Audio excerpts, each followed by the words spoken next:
What's going on, guys? Welcome back to Pure EVil MMA. I'm your host, as always, Evil Eddie here on the East Coast, representing hard. Champ, you may not be able to see me from your perspective on the Skype call, but we could all see you and what's going on there, man. And before we jump into anything, let me just remind our listeners of one of our favorite OGs, Devin Powell. I mean, let me remind everybody about Cage Titans and how I've represented that promotion for years, telling you guys they have the best fighters when it comes to their energy, the way they promote themselves, and the way they finish fights. And on today's episode, we got the champ here. He's a finisher. He's ready to go to the UFC, if anybody. 9-2 record. We got the Warhawk, Jonathan Piersma. And John, you've been doing this for a couple years now, man. Until recently, you weren't really making much noise trying to get into the UFC. Now it seems like you're ready. Emotionally, spiritually, physically. You've made the sacrifices. It's not an easy thing to get into the UFC. People will rush themselves just to get there.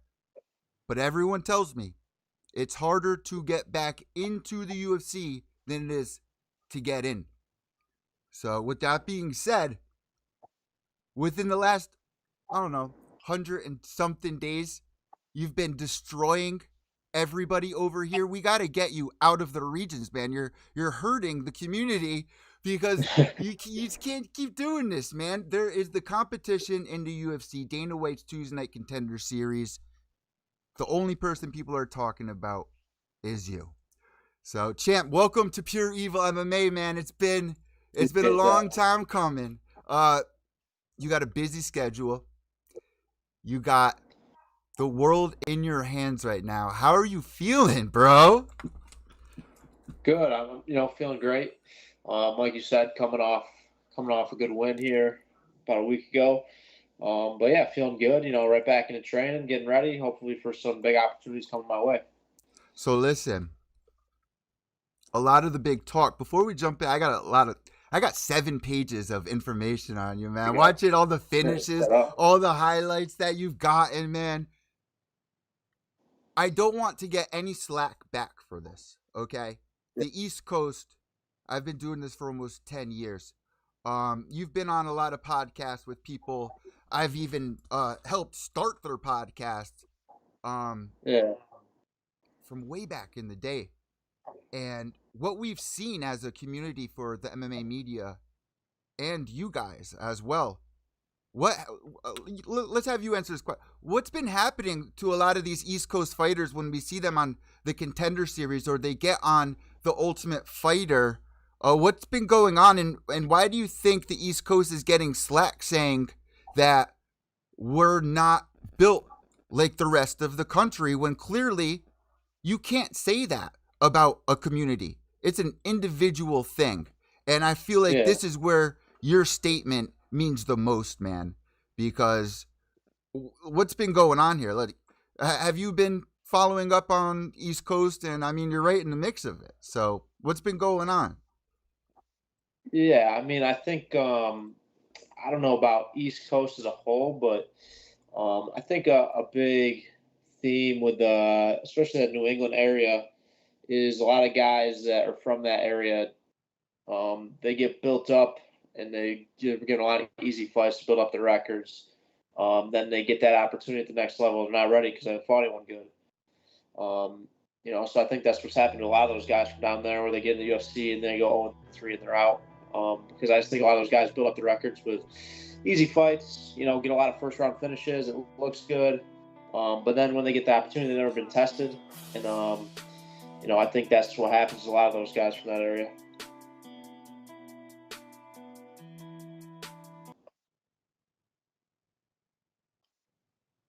A big statement for you being, after what you just said, let me bring up a name that everybody should know.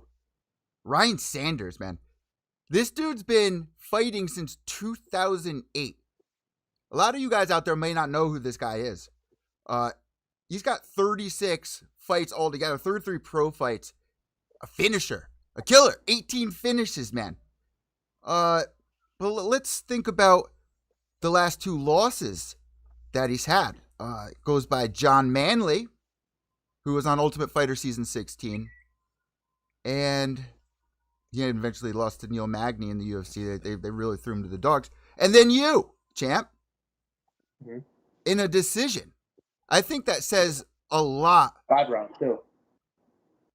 It says a lot about where you're at. A lot of the fighters around here cannot get past him. He is, if you're in the community, you know who Ryan Sanders is. He's been fighting since you all were in elementary school.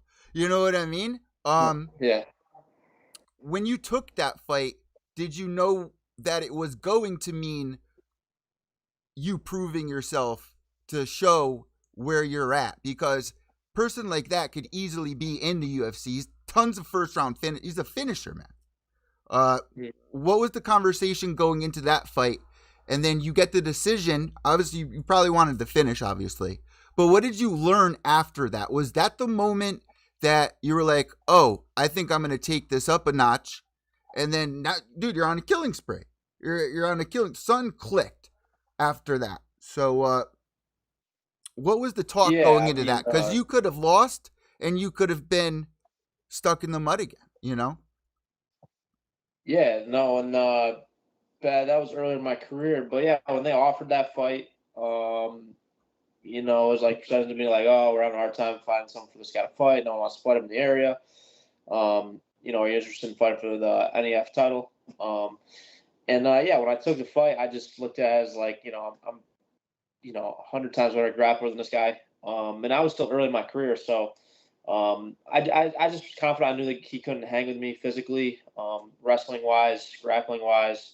Looking back, I would like to get finished. Like if I fought him now, I would finish that fight.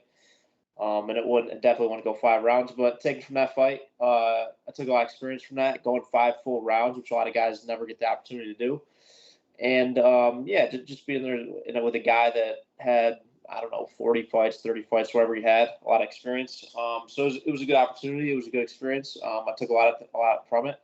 I'm 10 times a fighter now than I even was back then. So if I got called up with an opportunity, a short notice opportunity to fight at 185 to get me there, I would take it. But yeah, I'm just staying ready, back to my normal training, back on my diet here this week, and just staying ready for any opportunity that presents itself. But yeah, I mean, I'm ready. I'm a 170er, and that's where I want to be at the UFC. But if they did call and said, hey, we have a short notice opportunity, a week, 2 weeks, whatever it is, at 185, I would be ready to go. Yeah. So the big thing, man, dominant wrestling. You're guillotine, your elbows, getting subs from off your back, going for crucifixes. I mean, you have no fear going in there. The 2 fighters for Cage Titans for the event, Joe Giannetti. What are your thoughts on Joe and his run in the Ultimate Fighter, and kind of what did you learn about how he went in and where he's at right now, and being very careful about every moment getting ready to go into the UFC? Yeah, I mean, I don't really know what he did up to this point. Really, I haven't really followed that, so I'm not really sure. I don't really know what his run was outside of what I watched Saturday night. So okay, all right. Well, he was on the Ultimate Fighter. I was just actually watching Cage Titans. They were doing a press conference. Like I knew he was on the Ultimate Fighter, but I didn't watch it, or like I don't. So when Joe got into the Ultimate Fighter, he swept through everybody. We've seen this a lot with the people on the East Coast, and it just makes me a little nervous when people take the short notice fights, because here on the East Coast we root for y'all. What are you doing that you've learned from other fighters that is making you prepared for every moment being thrown at you? I'm just confident in what I do in the gym today and with my preparation. I've been fighting pro now for 3.5 years. I think I'm finally at a point where I feel 100% ready and I belong there. So that's why I'm confident with whatever opportunity it is when it presents itself, I'll be ready to take it. Staying ready, and that's why I feel confident with. I just need my opportunity. That's it. So a big moment for you, obviously. You got the main event for UFC Fight Pass at a moment. How are you feeling during that? Because that's a big situation as well. It's almost like being a part of the video game. If you guys ever played the video game growing up and like you're building the fighter up, man, your career has been literally perfect. Your career has been perfect. You've been shining. What was that experience like being on there? And did you get any new fans, or what was the kind of reactions that you've been getting between then and especially now? How have people been reacting to you?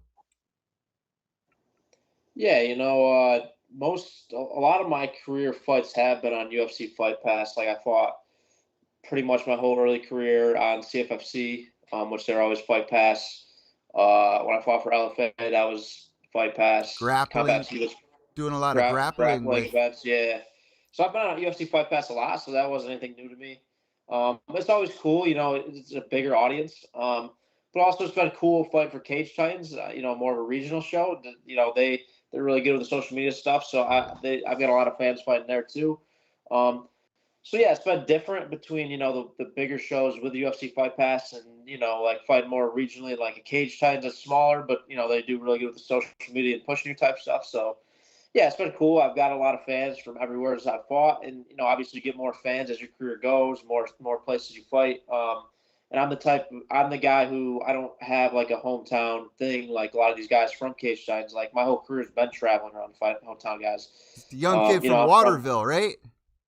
Yeah, that's where I grew up. I live in Rochester, New York now, and there's no like real regional pro promotions that do fights out there. So I'm always traveling around. I've been in the New England area. I've been down to Florida. I fought in Mississippi. I fought in Philly.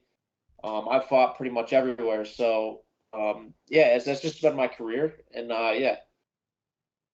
So with training and everything, you're around a lot of good people, man. How's Devin? You're still training with Devin, right? I just stopped in there for a week to train. That's not my gym. Oh, okay. All right. Yeah, I just went down there for like a month ago before my fight. I went down there because I met him.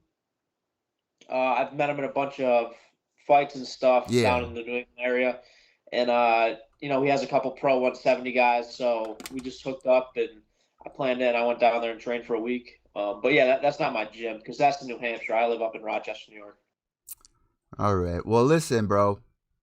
One thing I thought was really cool. The Hawk. We just saw the Eagle fight. You know what the Eagle is? Sean Strickland. Do you know what the difference between a Hawk and an Eagle is, though? I mean, yeah, sort of, I guess. I don't know what. They're different birds.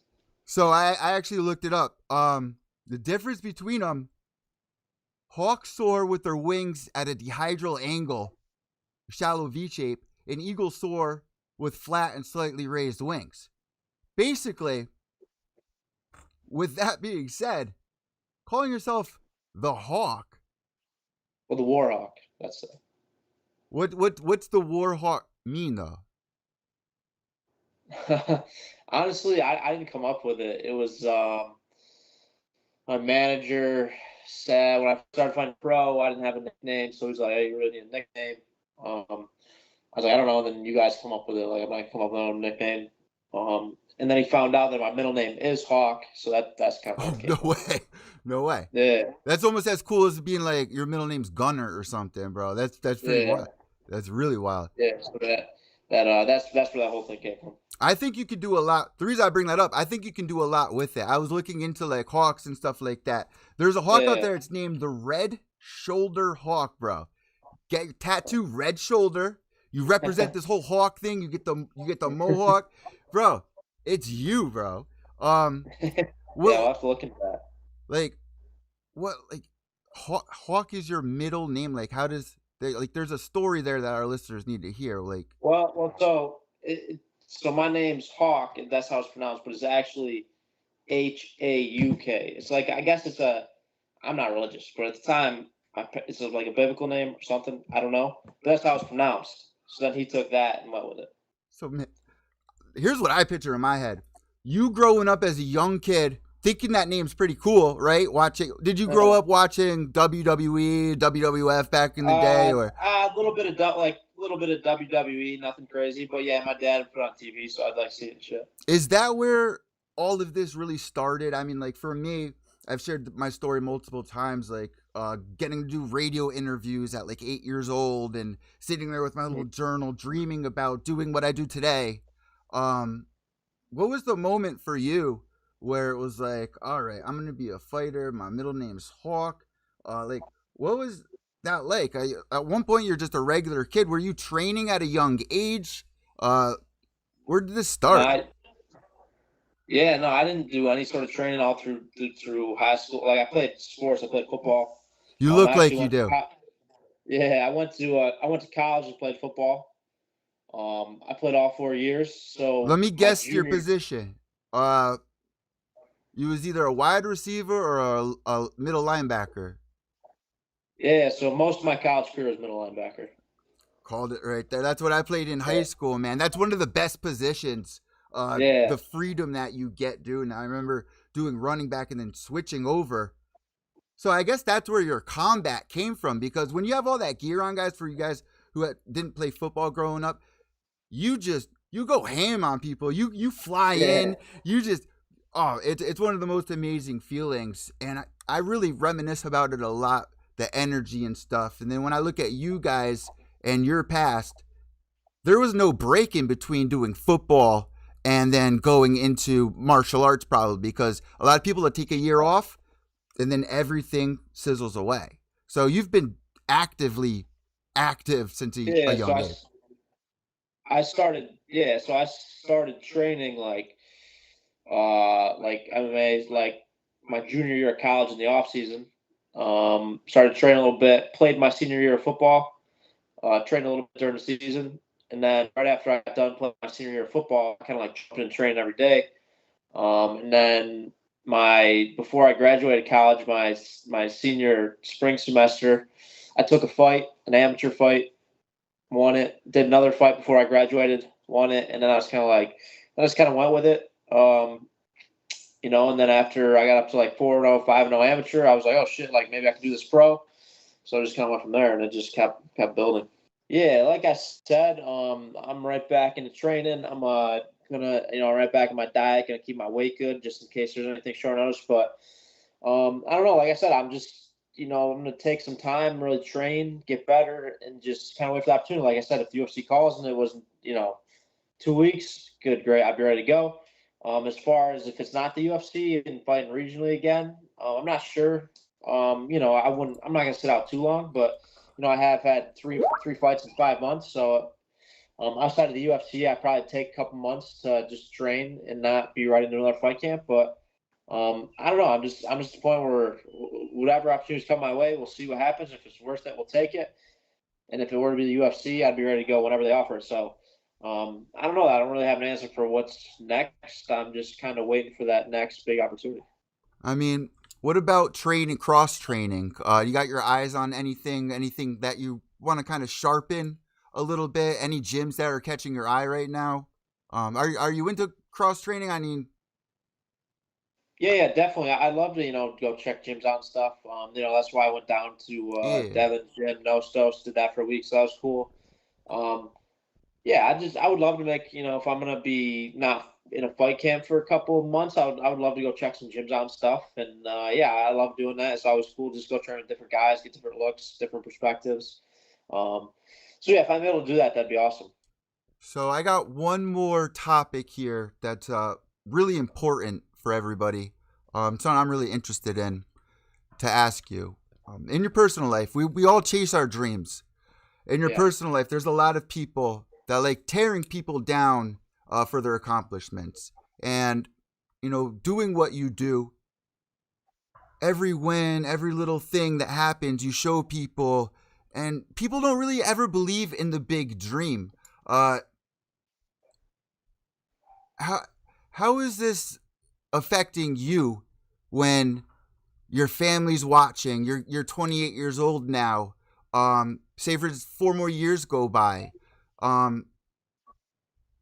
Where are you at mentally, spiritually with what's going on and what people say? Because it can really affect people. I mean, for a moment in time, I wanted to stop doing the podcast. I got really depressed. I stopped believing in myself. So my question that's really important is, what do you do to keep yourself sharp, keep yourself focused? What's the can you help some of us out here with what the championship mentality is that you stick to? Yeah, so I mean, as far as like, family and friends, everyone's, in my life's been pretty supportive. Even my parents from the beginning. When I got out of college, I was halfway through the process of being hired to be a state trooper, going to law enforcement. But at Wow. that time, I was like 5-0, maybe amateur, and I actually decided to opt out of the process. I was amateur, so I wasn't pro. I wasn't making money. I was just working some, low paying job out of college. So, but at the time, I opted out of the hiring process because I knew if I got hired, I'd have to relocate. I wouldn't be able to train, and taking it seriously wasn't really going to be an option. So I opted out of that.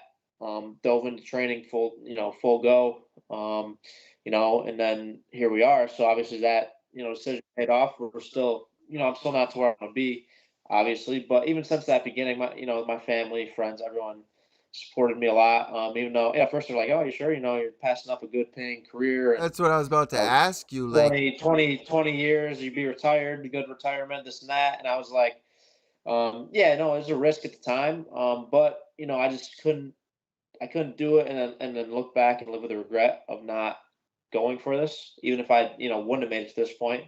I could have lived with myself even if it didn't pan out. But yeah, so they've all supported me. And as far as now, I just put the work in. I know how hard I work, so I don't listen to other people outside of my friends and family that doubters or whatever, because I know how much time and effort I put in this, and I know how good I am. So I just stay the course, even in times when things haven't gone my way, or after the fights I have. I don't let that shake my confidence because I know who I am, how hard I've worked, and keep grinding, and I'm gonna get to where I want to be and where I deserve to be.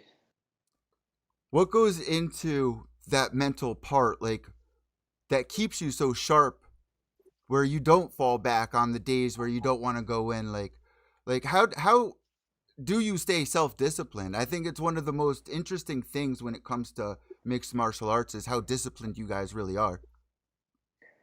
Yeah, I mean, for Just me, growing like, up with the football and just, they kind of prepared you for it, I guess, right? In a way. yeah, I mean, for me, I guess it's the days I don't want to go to the gym, or don't want to do this, don't want to do that, don't want to do my diet. I look at it as I've sacrificed so much that I'm not going to cheat myself. Like I've sacrificed so much all these years. Um, I'm not going to cheat myself at this point when I haven't really made it yet. So it's not like I have a lot of money yet. It's not like I've made it to that point where I can be lazy. Like, I've sacrificed so much to get to this point where I'm almost to that place I want to be. So So like, I'm true. not gonna, like, that would just be stupid if I was cheating myself and not working as hard as I could now at this point. So I mean, that's what keeps me going now at this point. In the beginning, it was just that hope of, oh, maybe I could, fight professionally, maybe I could do something. And now I put myself in that spot where I'm so close to getting to that next level. It would be stupid to cheat myself now. Like if I was gonna do that, I just should have done it all together. It's so interesting over the years seeing people, Bilal Muhammad, Valentina Shevchenko, Justin Gaethje's, before they got big, interviewing them and then watching them blossom, man. You have that energy, man. There's something about you that is just very special, man. You were raised to Appreciate it. be a champion, and I'm really excited to see what the future has for you. With that being said, what we do at this point in the podcast, I gotta ask you about Conor McGregor, Michael Chandler, or UFC 302. Which one do you want to discuss for a pro pick or pro opinion?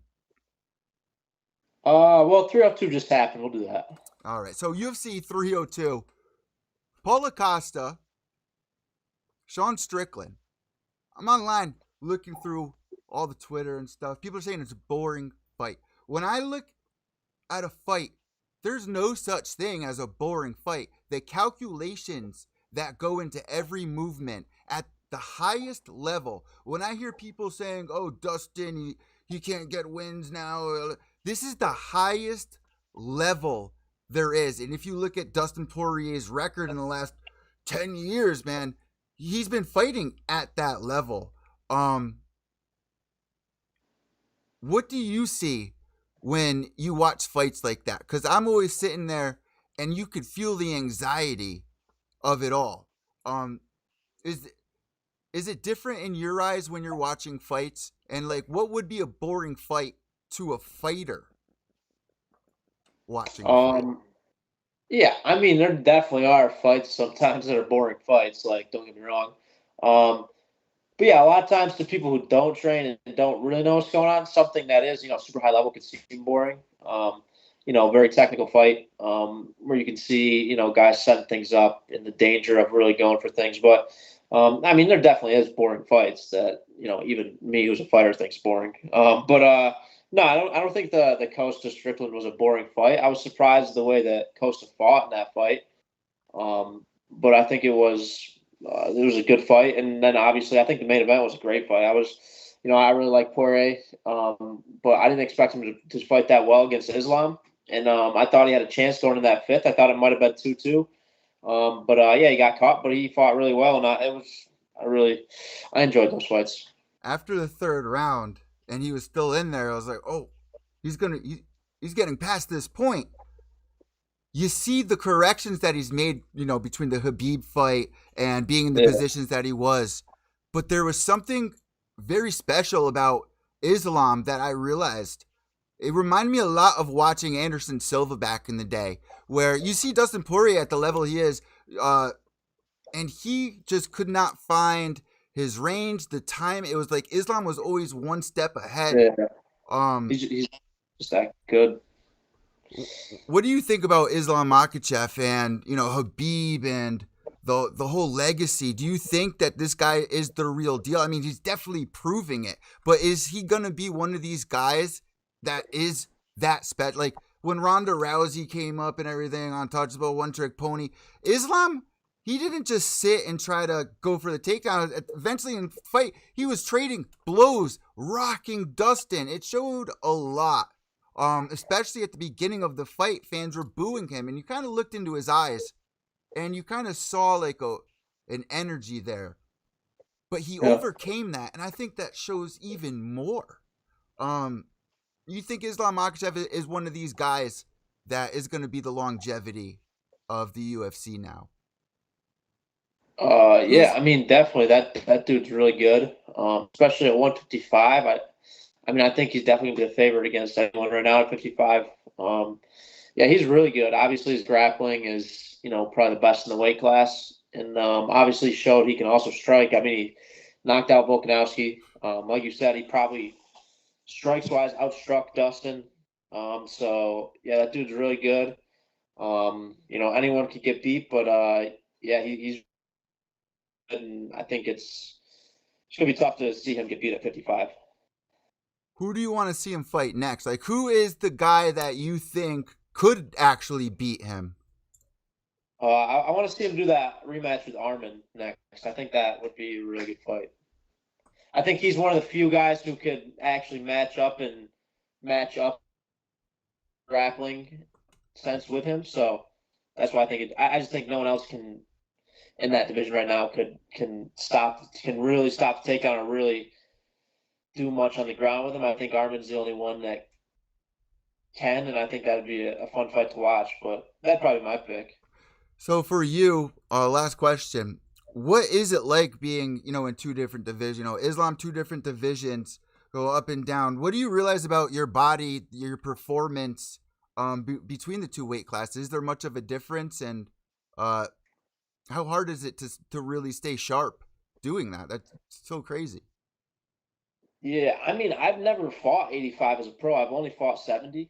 I've always said, like, I'd be interested in doing a fight at 85 to see, like, how I'd feel not having to do the weight cut. Because I mean, like, I make weight, never miss weight, but obviously cutting that weight definitely has some sort of impact, I got to imagine. So I've always been curious to see how I'd feel doing a full fight camp of not having to diet so hard, not having to cut so much weight the week of the fight. So I've always been curious to see how that would feel. But obviously there's plus and minus because I train with a couple of 85 guys and they're pretty big guys. So yeah, I don't know. It'd be interesting to see like how I'd feel at 85, like without having to do the cutting the weight as much weight as like opposed to like, I mean, we're fighting bigger guys, but opposed to fighting at 70 having to cut the weight. I don't know. I was always curious, but I think for now I'm a 170er. But I always just thought I had the idea of fighting at 185 at least once before my career is over. So you're just throwing it out there when you say that you're ready for I'm just saying I just need an opportunity. Like if I got to do it at 85, they need someone to fill in. I'll do it. Like I'll go back down to 70 after, but they just need someone to, like, someone drops out. They need someone to step in last minute 85. Like I'll do it. Yeah, I'm ready to go. I mean, I'm not small 170, so like, I'm not I wouldn't be big at 185, but I can step in there and do it. Last question, really quick. Conor McGregor, Michael Chandler, pro pick. How do you see that fight going down? I think Chandler wins that fight. I think Conor might piece him up a little bit early on.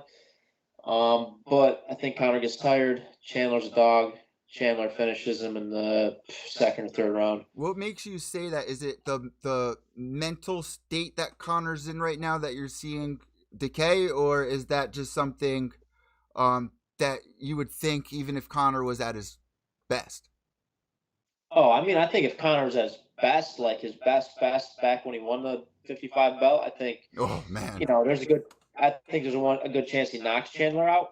But I mean, I think even one, I don't think Conor's training probably nearly as hard as Chandler or as he used to. And two, Conor's never been known to have a good gas tank or really have that dig down deep in him late in a fight.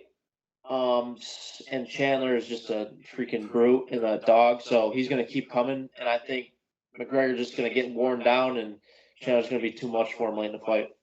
I love. I also think the fight at 170 helps Chandler more than McGregor, but I don't know. We'll see. Well, did you think that Conor was going to beat Eddie Alvarez? Because I really thought that was a really dangerous fight, and I was blown away at what he was able to do at UFC 205 in New York. Did you think he would win that one? I knew he could definitely outstrike him. I was maybe curious if Alvarez would try to take him down, being bigger, but I wasn't super surprised now that he won that fight. And if Conor loses, is that it for Conor? Is the aura gone? Is that it, or you think that he still has something left? I think like the aura of Conor McGregor being like Conor McGregor back in his day is gone already. But as far as him fighting more, I think as long as people are willing to keep tuning in, they're going to keep paying him a lot of money. I think maybe he keeps fighting. I don't know what he's going to do. I mean, they're just paying him so much that why wouldn't he fight? Dude, it's so crazy. The BKFC thing now, his drink, I mean, the success. It's just really sad because I wanted to see Conor.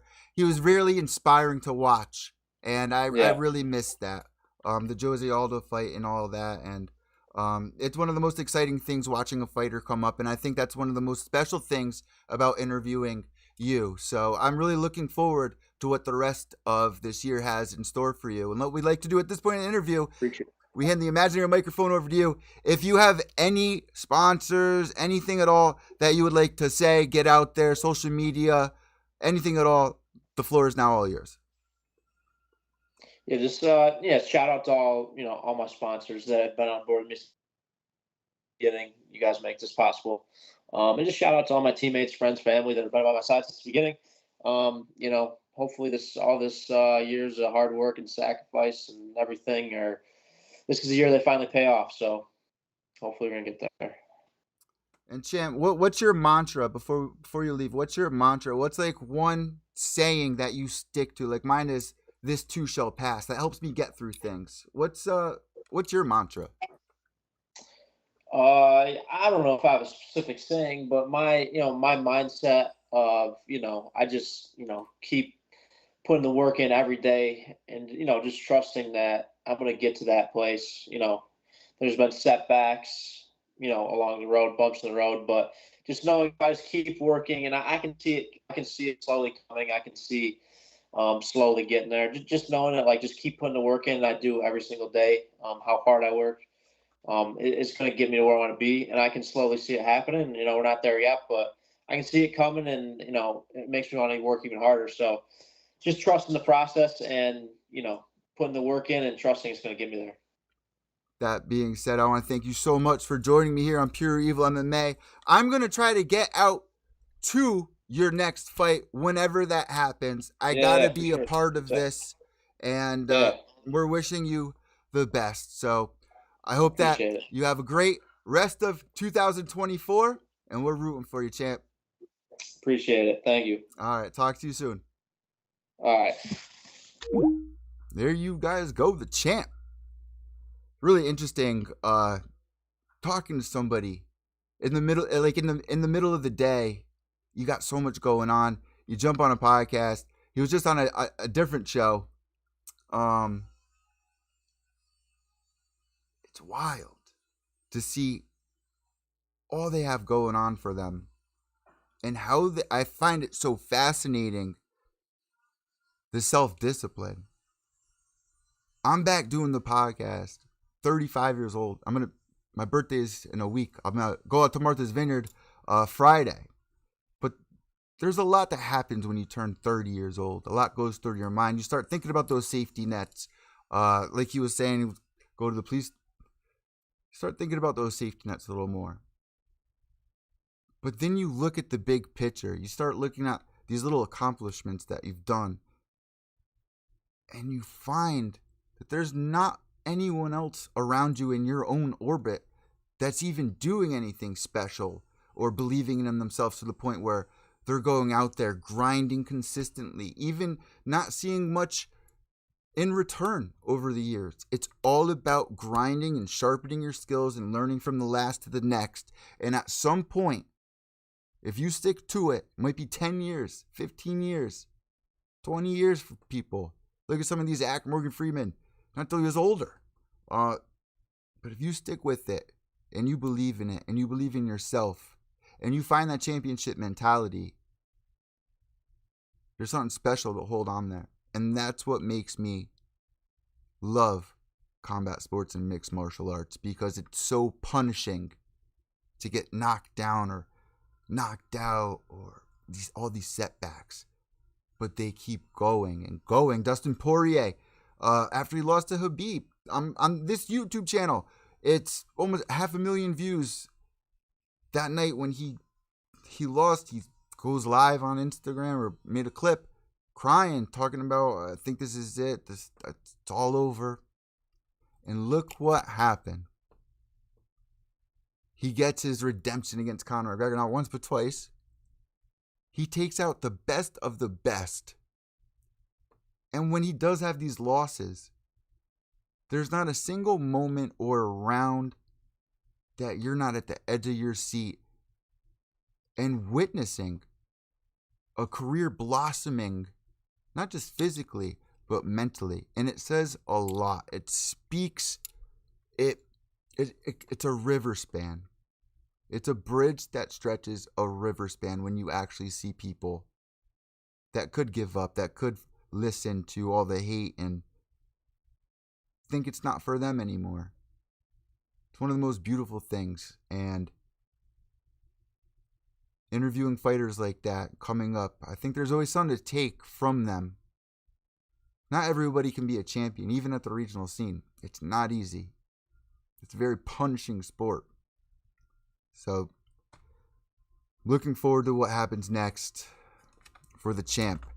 Guys, I'll be going live tomorrow, breaking down that insane pay-per-view. And then we got some interviews lined up. Cage Titans has another event. Joe Giannetti, he got a win. He was on the same card as John. You should have seen the Cage Titan press conference today. Joe was heated. People are throwing shade. Oh, you had your chance. This and that. When you're in a cage with somebody at that level, like Joe is, and you know the skills that he has that belong in the UFC, like finishers. These are finishers. These aren't guys going in there getting decision, just grinding it out. There's something special about these kind of fighters. And there's a lot to learn. As we get into the summer, I'm going to be going to more events, covering them, and I'm going to bring you guys right there cage side. And we're going to watch some of these young upcoming fighters right now make it into the big show. And that's when the fun begins. That's when you're at the edge of your seat and you feel a commitment. So I hope you guys have been enjoying all the interviews over the years. We've had some crazy names, and I'm really looking out there for the next big fighters. And they're coming here on Pure Evil MMA. Guys, I'm Evil Eddie. Remember, without evil, there's no purity. White knuckles till the end. Try to behave yourselves.